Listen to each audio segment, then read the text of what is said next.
खरं तर आदरणीय अजितदादांचं भाषण आपण जर बजेटवरचं ऐकलं तर कुठंतरी सरकार घाबरलं हे आपल्याला कळतं। अजितदादा बोलत असताना त्यांनी काय सांगितलं की हे माझं 10वं भाषण आहे आणि त्या भाषणामध्ये त्यांनी त्यांच्या मतदारसंघाचा सुद्धा उल्लेख केला। जानाई शिरसाई पुरंदर उपसा योजना जी आदरणीय पवार साहेबांनी 30 वर्षापूर्वी त्या भागाच्या शेतकऱ्यांसाठी आणलेली योजना होती। गेल्या 10 भाषणामध्ये त्यांना वेळ नाही झाला तिथं असणाऱ्या शेतकऱ्यांना न्याय देण्याचा। त्यांनी कदाचित त्या शेतकऱ्यांकडे दुर्लक्ष केलं कारण त्यांना माहीत होतं की लोक त्यांना निवडून देतील।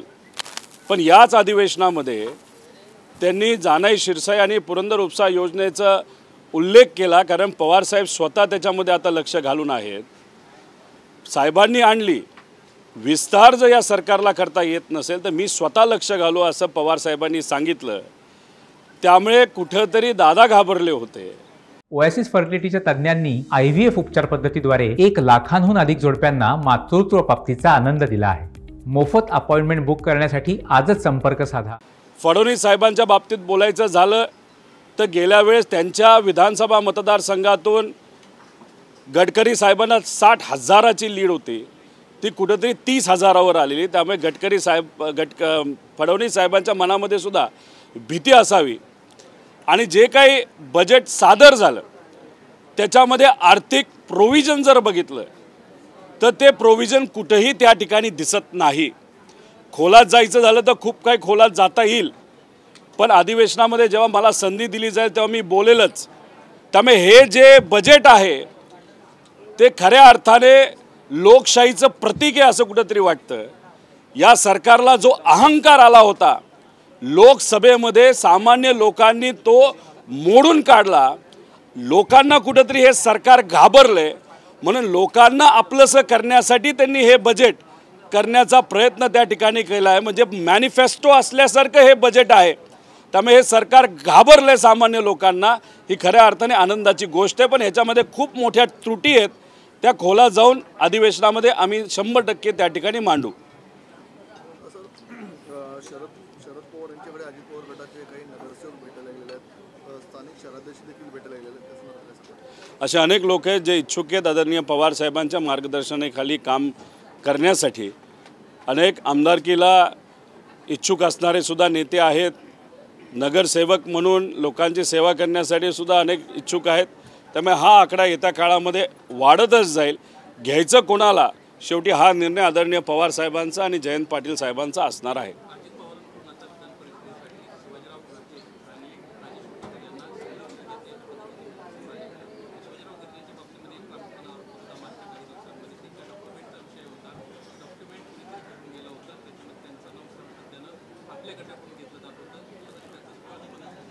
असंच कुठेतरी म्हणावं लागेल।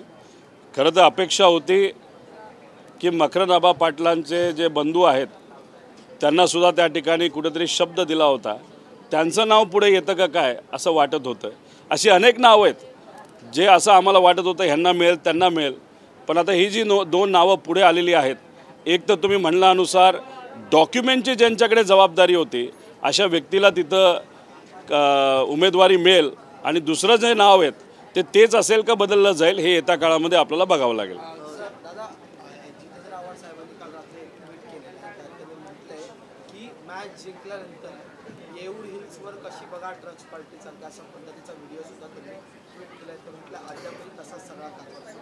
नाही, अख्ख्या महाराष्ट्रामध्ये अशीच परिस्थिती आहे असं आपल्याला म्हणावं लागेल। पुण्यामध्ये सुद्धा जे युवा वर्ग तिथं ड्रग्सचं सेवन करत होते त्याच्या 50 मीटरवरच पोलिसची चौकी आहे आणि पोलिसांना काय स्वतः त्यांनी धाड टाकली म्हणून त्यांना कळलं असं नाही। सोशल मीडियावर तो व्हिडिओ आल्यानंतर मग पोलीस प्रशासन तिथं जागं झालं। त्यामुळे ठाण्यात पण ह्या गोष्टी होत असाव्यात। अख्ख्या महाराष्ट्रामध्ये तशा गोष्टी आज होत आहेत। 20-20 हजार 5-5 हजार कोटीचं ड्रग जेव्हा सापडतं, किती ड्रग लोकांकडे जातं हा अंदाजसुद्धा आपल्याला करता येणार नाही। हे गुंडांना सहकार्य करणारं सरकार आहे। गुंड असतील नाही तर ड्रग्स सप्लाय करणारे जे कोणी व्यावसायिक असतील नाही तर जे कोणी ड्रग माफिया असतील यांना पाठिंबा देणारं हे सरकार आहे। त्यामुळे त्यांना कुठेही या सरकारची भीती वाटत नाही।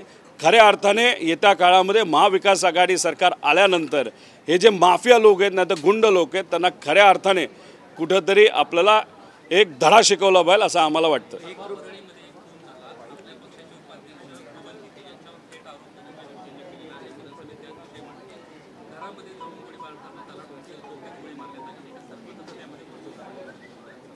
परळी हा जो भाग आहे तिथं असणारे सामान्य लोक खूप मनापासून चांगली लोक आहेत, पण जे नेते आहेत आणि खास करून मी मुंडे साहेबांबद्दल नाही तर पंकजाताईंबद्दल बोलत नाही, कारण का धनंजय मुंडे साहेब तिथं गेल्यानंतर त्यांचं पण खूप चालतं असं नाही.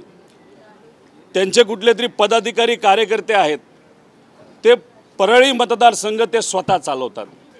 ती व्यक्ती कोण हे आपल्याला बघावं लागेल. राहिला प्रश्न गीतेंचा, जे आमचे कार्यकर्ते असं ते सांगतात खरं काय खोटं काय हे आपल्याला बघावं लागेल. त्या भागामध्ये जे धनंजय मुंडे साहेबांचे राईट हँड आहे आणि लेफ्ट हँड आहे, नाही तर जे अख्खा मतदारसंघ बघतात त्यांची पार्श्वभूमी आपण जर बघितली तर ते असेच गोल गोल काही गोष्टी करण्यामध्ये माहीर आहेत. त्यामुळे त्या बाबतीत पोलीस प्रशासनाला खऱ्या अर्थाने लक्ष देऊन काम करण्याची जरूरत आहे. आणि परळीमध्ये असणारे जे आत्ताचे पोलीस आहेत त्यांनी न बघता एक चांगला पोलीस अधिकारी तिथं पाठवून काय खरं काय खोटं हे आपल्याला बघावं लागेल.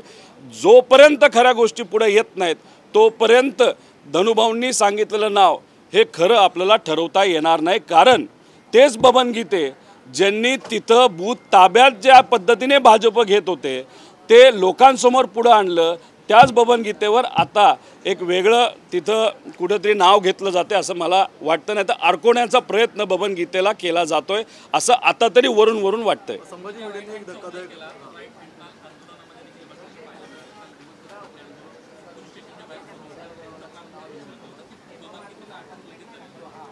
आता कुठंतरी येणाऱ्या विधानसभेमध्ये त्यांना भीती वाटत असावी म्हणून हळूहळू आदरणीय पवारसाहेबांच्या मार्गदर्शनाखाली चालणारे जे कुठले पदाधिकारी कार्यकर्ते आहेत ज्यांनी लोकशाहीला पाठिंबा दिला, तिथं बूथ ताब्यात घेत असताना त्याचा विरोध करत अधिकाऱ्यांपर्यंत लोकांपर्यंत मीडियापर्यंत तो आवाज नेला, अशा लोकांना आता अडचणीत आणण्याचा प्रयत्न हा केला जाईल. त्यामुळे जी व्यक्ती मी बोलत आहे जे right and left hand Munde साहेबांचे आहेत त्यांची पार्श्वभूमी काय हे कुठंतरी आपल्याला बघावं लागलं. त्याच्याचबरोबर तिथे जे छोटे मोठे व्यावसायिक आहेत, गरीब व्यावसायिक आहेत, त्यांना जाऊन एकदा विचारा की तिथं काय पद्धतीचं राजकारण केलं जातं आणि वसुली कशी केली जाते याच्यावरनं अंदाज येईल परळीमध्ये काय चालले. लोकप्रेमाचे आहेत, पंकजाताई पण खूप मनापासून लोकांच्या हितासाठी काम करतात. धनुभाऊंबद्दल पण आम्हाला काय बोलायचं नाही, पण तिथं जे सर्व त्यांचे खालचे पदाधिकारी आहेत ते कशा पद्धतीने तिथं वसुली करतात आणि वातावरण काय निर्माण त्यांनी केलं हे तिथं गेल्यावरच आपल्याला कळेल. संभाजी भिडेंनी एक धक्कादायक असं विधान केलं की वट सावित्रीच्या पूजेला नट्यांनी आणि ड्रेस घालून करणाऱ्या महिलांनी पूजन करू नये. त्यांच्या वक्तव्यावर किती आपण लक्ष द्यायचं. आंब्याचं वक्तव्य आपण ऐकलं, महात्मा फुलेंच्या विरोधात त्यांनी अतिशय चुकीच्या पद्धतीने वक्तव्य केलेलं हे आपल्या सर्वांना माहिती आहे. आणि जे काल वक्तव्य त्यांनी केलं, पहिलं वक्तव्य त्यांचं जे होतं स्वतंत्र भारताच्या बद्दल, त्याच्यामध्ये ज्या लोकांनी बलिदान दिला त्यांचा खऱ्या अर्थाने अवमान त्या व्यक्तीने केलेला आहे. त्यामुळे या सगळ्या गोष्टीचा मी निषेध करतो आणि सरकारमध्ये जर धाडस असेल तर मग कुठेतरी पुढाकार घेऊन कारवाई काही ना काहीतरी ही केली पाहिजे. पण ते धाडस हे लोक दाखवतील का आणि ही जी व्यक्ती आहे कुठल्या विचाराची आहे, कोणाच्या मार्गदर्शनाखाली चालते याचाही अभ्यास आपल्याला करावा लागेल. कदाचित एकनाथ शिंदे साहेब याबद्दल काही करणार नाहीत, तिथं फडणवीस साहेब काय करणार नाहीत. शिवशाहू फुले आंबेडकरांचा विचार आणि यशवंतराव चव्हाण साहेबांचा विचार पुढे घेऊन जाणारे जे तिसरे घटक आहेत नाही तर तिसरं जे चाक आहे म्हणजे आदरणीय अजितदादा या बाबतीत काय बोलतात आणि काय करतात हे खऱ्या अर्थाने बघण्याची जरूरत आहे. सरकारने जी योजना काढली आहे त्या जेव्हा शेतकरी अर्ज भरायला जातो त्यावेळी CSC सेंटरचे तिथले जे कर्मचारी आहेत ते 100 रुपये घेत आहेत. मात्र या सगळ्याची पाठराखण आहे ते दादाजी भुसेंनी केले जे सरकारमध्ये आहे. ते म्हणतात की 100 रुपये घेतले तरी काय झालं, 4-5 हजार रुपये आम्ही वाचवले असं ते म्हणतात. हे बघा, ही योजना जेव्हा लॉन्च झाली त्या योजनेचं आम्ही स्वागत केलं, पण आम्ही म्हणत होतो तुम्ही 1 रुपया घेताय खरं, पण शेतकऱ्या वेळेवर मदत मिळणार आहे का? झेरॉक्स प्रिंटिंग असेल, येणं जाणं असेल, याच्यामध्ये 300 ते 400 रुपयाचा खर्च हा शेतकऱ्याला होत असतो. आत्तासुद्धा या महाराष्ट्रामध्ये शेतकरी विमा भरत असताना 400 रुपये कमीत कमी खर्च त्यांना त्या ठिकाणी होतो. पण हा जो विमा आहे ना, 1 रुपया शेतकऱ्याकडनं घेतला खरा, पण याची खरी आकडेवारी जर तुम्ही बघितली, जी सरकारली प्रिंट केलेली आहे, 10,000 कोटी रुपये प्रीमियम म्हणून या सगळ्या विमा कंपन्याला दिला गेला. 10,000 कोटी. आणि किती शेतकऱ्याला मिळालं तर 3,500 कोटी. मग आमचं विचारणं अशी आहे, 6,500 कोटी गेले कुठं हे सरकारने कुठंतरी तिथं सांगावा. शेतकऱ्याचा फायदा झाला तर या विमा कंपनीचा फायदा झाला हे खऱ्या अर्थाने आता सांगण्याची वेळ आलेली आहे. आम्ही हेच म्हणतोय, हे सरकार कमिशनखोरी करणारं सरकार आहे. त्यामुळे विमा कंपनीच्या बाबतीत सुद्धा कमिशनखोरी झाली आहे का हे बघावं लागेल. आणि त्यातला काही हिस्सा हे भुसे साहेबांना माजी कृषी मंत्री असल्यामुळे मिळाला काय याच्या खोलामध्ये जाण्याची जरूरत आहे.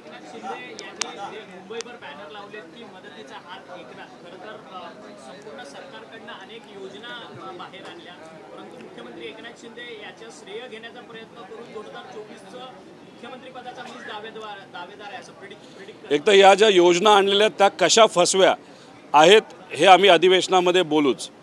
पण एकनाथ शिंदे साहेब स्वतःला परत एकदा मुख्यमंत्री म्हणून जर प्रोजेक्ट करत असतील तर ती आमची अडचण नाही. याच्यावर देवेंद्र फडणवीस साहेबांचं काय मत आहे हे कुठंतरी आपल्याला समजून घ्यावं लागेल. आणि कदाचित ओपनली ते व्यक्त होणार नाहीत, पण इलेक्शनमध्ये कुठला उमेदवार कुठं आणि कुठला उमेदवार अपक्ष ते उभे करतात याच्यावर नक्कीच काही प्रमाणात आपल्याला अंदाज लागेलच. अजितदादांचं मत आज ते घेतात नाही घेत हे आपल्याला सांगता येणार नाही. त्यामुळे विधानसभेमध्ये कुठला कोणाचा कसा उमेदवार उभा राहतो आणि अपक्ष कोणाकोणाचे उभे राहतात त्याच्यावरूनच कळेल उद्याचं समीकरण या महाराष्ट्राचं काय असेल. पण आम्हाला विश्वास आहे, महाविकास आघाडी सरकारच या महाराष्ट्रामध्ये येणार आणि सर्वसामान्य लोकांच्या खऱ्या अर्थाने सगळ्या अडचणी सोडवण्यासाठी प्रामाणिकपणे पवारसाहेब, उद्धव ठाकरे साहेब आणि काँग्रेसचे नेते यांच्या मार्गदर्शनाखाली हे सरकार काम करेल.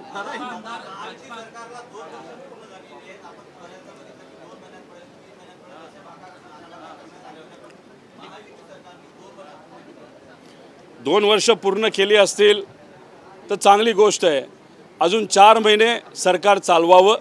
4 महिन्यानंतर तसंही तुमचं सरकार येणार नाही. लोकसभेमध्ये लोकांनी तुम्हाला नाकारलं, तुम्ही घाबरलात. पैशाचा खूप मोठा वापर करून सुद्धा लोकांनी तुम्हाला नाकारलं. म्हणून कुठंतरी तुम्ही बजेट एक लोकप्रियता तुमची वाढावी यासाठी आणलं, पण त्याच्यामध्ये सुद्धा तुम्ही अडचणी आणून ठेवलेल्या आहेत. अधिवेशना आम्ही मध्ये बोलू, पण हे घाबरलेलं सरकार आहे, घाबरलेले नेते आहेत. त्यामुळे या विधानसभेमध्ये त्यांचा विजय होईल असं आम्हाला तरी वाटत नाही.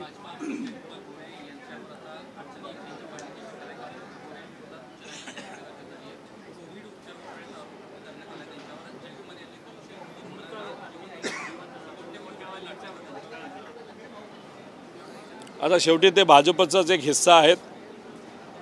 कोर्टामध्ये तो मुद्दा गेला आहे, तो आपल्याला बघावा लागेल, शहानिशा करावी लागेल, काय खरं काय खोटं. पण नेते जर विशिष्ट पद्धतीने कमिशनखोरी करत असतील, मलिदा खात असतील तर काही प्रमाणात आमदारांवर सुद्धा त्याचा परिणाम हा नक्कीच होईल. आता गुंडच या सरकारमध्ये घाबरत नाहीत तर आमदार चुकीच्या गोष्टी करण्यासाठी का घाबरणार, अशी या महायुतीची आजची परिस्थिती आहे. दादा, हिंदी में जानना चाहेंगे, चूँकि अब विधानसभा चुनाव नज़दीक आ रहे हैं, जिस तरीके के परफॉर्मेंस महायुति की रही लोकसभा में, बीजेपी अब ओबीसी वोट बैंक जिसमें काफ़ी ज़्यादा डेंट लगा था लोकसभा में, उसको अपने साथ कॉन्ट्रैक्ट करने के लिए पंकजा मुंडे को जो कैबिनेट विस्तार होने वाला है उसमें जगह देने वाले हैं. यहाँ तक कि एमएलसी के जो 11 नामांकन भरने के लिए जो कैंडिडेट्स के नाम गए हुए हैं उसमें पंकजा मुंडे का नाम दे रहे हैं. आप इसको किस तरीके से देखते हैं? नहीं, पंकजा ताई को अगर बीजेपी संधि दे रही है, क्योंकि बीजेपी वो तो अलग पार्टी है, उसके बारे में हम कुछ नहीं कह सकते, लेकिन अगर उनको एमएलसी बनाया जाता है या राज्यसभा का पद दिया जाता है और मंत्री भी बनाया जाता है तो उसका स्वागत ही हम सब ने करना चाहिए. क्योंकि जो मुंडे साहब थे उनका कार्य बहुत बड़ा था, उनकी वो बेटी है और लोगों की अपेक्षा है उस तरीके से ही वो काम करेगी. लेकिन उसके बारे में आक्षेप होने का कुछ कारण नहीं, क्योंकि वो हमारे पक्ष से नहीं है, वो बीजेपी के पक्ष से है.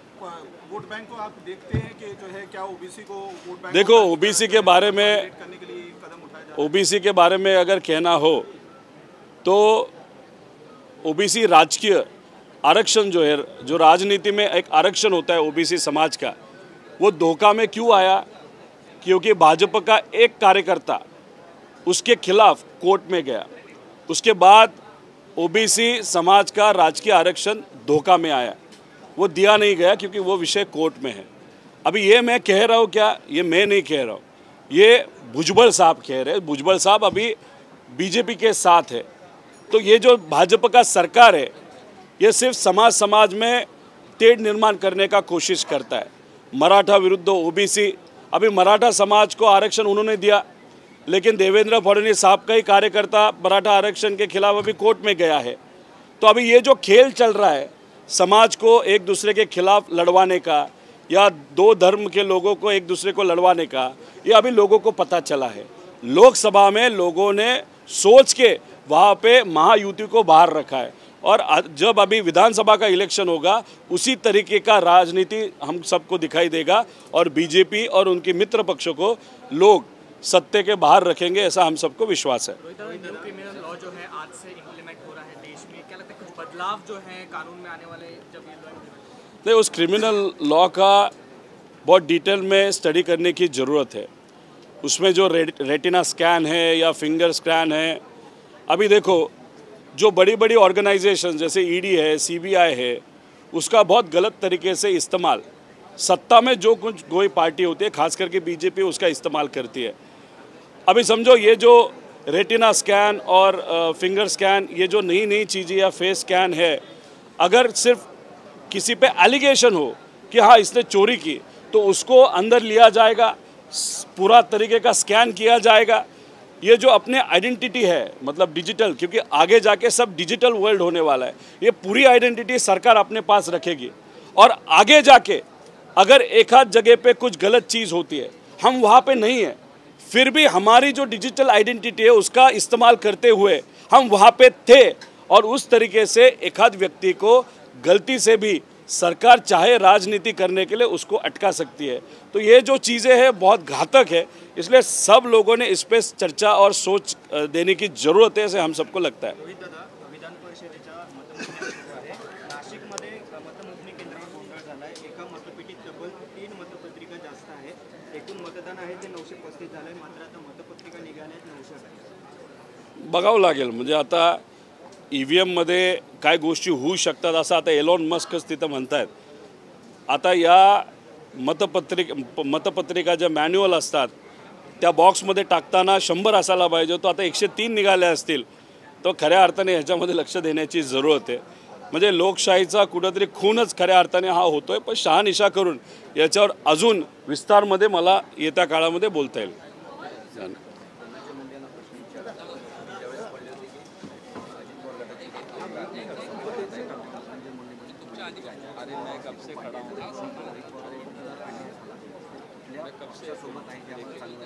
कुठल्या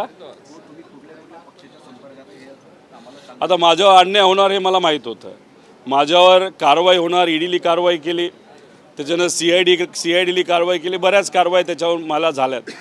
का झाल्या? कारण मी पवार साहेबांबरोबर राहिलो। पवार साहेबांबरोबर मी राहिलो नसतो तर या कारवाई झाल्या नसत्या, पण तरीसुद्धा आम्ही भूमिका घेतली, आम्ही विचाराबरोबर राहिलो।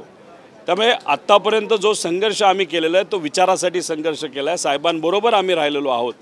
त्यामुळे याच्यापुढे आम्ही दुसऱ्या कुठल्या पार्टीत जाऊ हे जर कोणाला वाटत असेल ते हास्यास्पद आहेत। उलट तेच दादांबरोबर राहणार नाही, ते बीजेपी जॉईन करते हे आजच मी लिहून देतो तुम्हाला। धन्यवाद।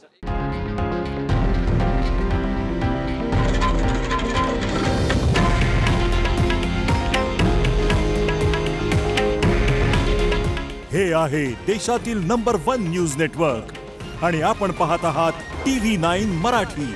काळजी तुमची, हित महाराष्ट्राचं।